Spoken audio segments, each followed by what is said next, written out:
We were first presented with the brand new Ping G30 range a couple of weeks before the launch date. It was fair to say it's one of the most anticipated products for me in the launch calendar. I've been playing the G25 driver for a couple of years now, ever since it was first launched, and for me it's still the best performer on the market. I've tried pretty much every model that's been launched since then, and I found a couple that I'd get 5 or 6 yards extra distance when I hit it out the middle of the club, but G25 excelled because it was so forgiving. Shots that don't find the centre flew a lot further than the models I tested, and that's why it stayed in the bag for so long.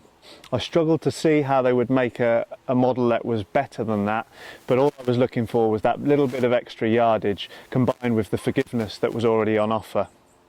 So the launch of G30 for 2014. As you'll see, the crown is extremely distinctive. I'll be perfectly honest, I thought that Ping would follow the success of I-25 and go with a racing stripe on the crown. They've completely redesigned it. These things here are what Ping are calling turbulators. Now this isn't a made-up term, so I'm told. It's a term that's used in aviation for parts of the wing in order to help airflow, and that's exactly what it does in the new G30 model. This should help to increase swing speed and as a result offer added ball speed. Also interesting for 2014 is that the G30 is being offered in 2 different heads. First of all, you've got the standard G30, and then you have the SF Tech model. This has weighting in the heel of the club and is a slightly lighter swing weight. When combined, this should help those who tend to slice the ball to straighten things out. Now, when I was presented with these by the Ping guys, I must admit I snuck out on the golf course here at Broadway, where I'm a member, to give them a try straight away. Came out late one night when there was no one out on the golf course.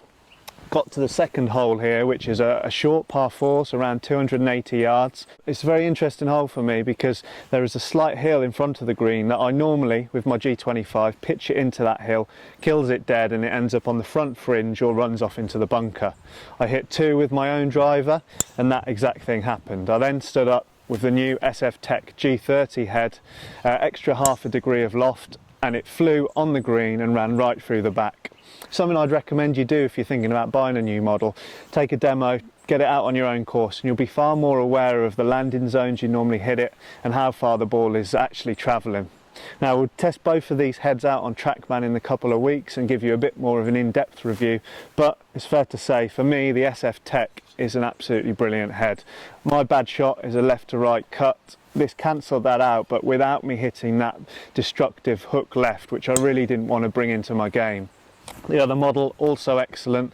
The sound on both has been slightly tweaked just to improve it. The look at address, you would think with these turbulators they might be slightly distracting, but what they actually do is they really help you to align the club to see exactly where you're aiming over the ball, and it's clear that club head speeds increase and you hit the ball further. That was certainly the case for me.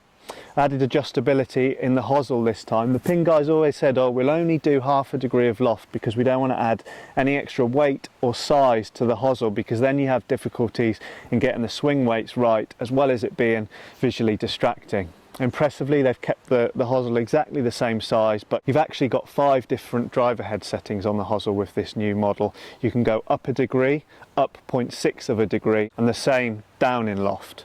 It's a fantastic offer, and I'm really excited to see what the guys can do with full fitting on TrackMan, with a number of excellent shaft options available, including a tour shaft for those that with faster swing speeds. I'm blown away by the performance of both these heads. I really didn't think they could beat G25 in terms of overall performance, but with added distance gains and no sacrifice in forgiveness, they're 2 top performers, and I'd certainly recommend giving them a try.